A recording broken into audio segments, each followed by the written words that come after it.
പ്രിയരെ, ശ്രീ ലളിതാ സഹസ്രനാമം ഒരു ആത്മീയ അനുഭവയാത്രയാണ്. അടുത്ത മന്ത്രം നോക്കാം. ശ്രീമത് സിംഹാസനേശ്വരി. ശ്രീമത് എന്നാൽ മഹത്വമുള്ളത്, ശ്രേഷ്ഠമായത് എന്നൊക്കെയാണ്. സിംഹാസനം പരമാധികാരത്തിൻ്റെ ചിഹ്നമാണ്. ഈശ്വരി എന്നാൽ നിയന്ത്രിക്കുന്ന ദേവി. അപ്പോൾ ഏറ്റവും ശ്രേഷ്ഠമായ ദിവ്യ സിംഹാസനത്തിലിരുന്ന് ഈ ബ്രഹ്മാണ്ടത്തിനെ നിയന്ത്രിക്കുന്ന ശക്തി, നിയന്ത്രിക്കുന്ന ദേവി. എന്താണ് ഈ നാമം സൂചിപ്പിക്കുന്നത്? നമുക്ക് നോക്കാം. ദേവി സൃഷ്ടിയുടെ കേന്ദ്രമാണ്, എല്ലാ ശക്തികളെയും നയിക്കുന്ന പരാശക്തി. യോഗശാസ്ത്രപ്രകാരം നോക്കുകയാണെങ്കിൽ സഹസ്രാര ചക്രം, അവിടെ ഇരിക്കുന്ന ശക്തിയാണ് ദേവി. ആത്മാവിൻ്റെ ഉന്നത സ്ഥാനത്ത് നിലകൊള്ളുന്ന ദിവ്യശക്തി എന്നർത്ഥം.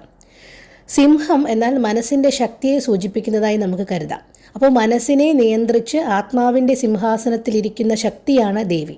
എന്താണ് ഒരു സാധാരണ ഭക്തൻ ഈ നാമത്തിൽ നിന്ന് മനസ്സിലാക്കേണ്ടത്? ദേവി പരമാധികാരിയാണ്.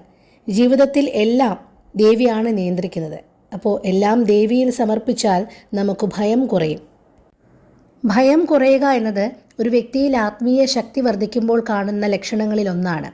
അനാവശ്യമായിട്ടുള്ള കോപം കുറയുന്നു, മനസ്സിൽ സമാധാനമുണ്ടാകുന്നു, മറ്റുള്ളവരെ സഹായിക്കാനുള്ള മനസ്സുണ്ടാകുന്നു, ദൈവത്തോടുള്ള വിശ്വാസം ദൃഢമാകുന്നു. ഇതൊക്കെ ആത്മീയ ശക്തി വർദ്ധിക്കുമ്പോൾ ഉണ്ടാകുന്ന ലക്ഷണങ്ങളാണ്. അപ്പോൾ ദേവിയുടെ മന്ത്രങ്ങൾ ജപിക്കുന്നത് വഴി, നാമങ്ങൾ ജപിക്കുന്നത് വഴി ആത്മീയ ശക്തി വർദ്ധിപ്പിക്കാൻ കഴിയും. മനസ്സിലെ നെഗറ്റീവ് ഊർജം കുറയുന്നു, ആത്മവിശ്വാസം വർദ്ധിക്കും, നിങ്ങളുടെ ഉള്ളിലെ ആ ദിവ്യശക്തി ഉണരും. ഭയം കുറയുക എന്നത് ഒരാളിൽ ആത്മീയ ശക്തി വർദ്ധിക്കുമ്പോൾ കാണുന്ന ലക്ഷണങ്ങളിൽ ഒന്നാണ്. അനാവശ്യമായ കോപം കുറയുന്നു, മനസ്സിൽ സമാധാനമുണ്ടാകുന്നു, മറ്റുള്ളവരെ സഹായിക്കുവാനുള്ള മനസ്സുണ്ടാകുന്നു, ദൈവത്തോടുള്ള വിശ്വാസം ശക്തമാകുന്നു. ഇതൊക്കെ മറ്റ് ലക്ഷണങ്ങളാണ്. ആത്മീയ ശക്തി എങ്ങനെ വർദ്ധിപ്പിക്കാം? ദേവിയുടെ നാമങ്ങൾ ജപിക്കുന്നത് ആത്മീയ ശക്തി വർദ്ധിപ്പിക്കും.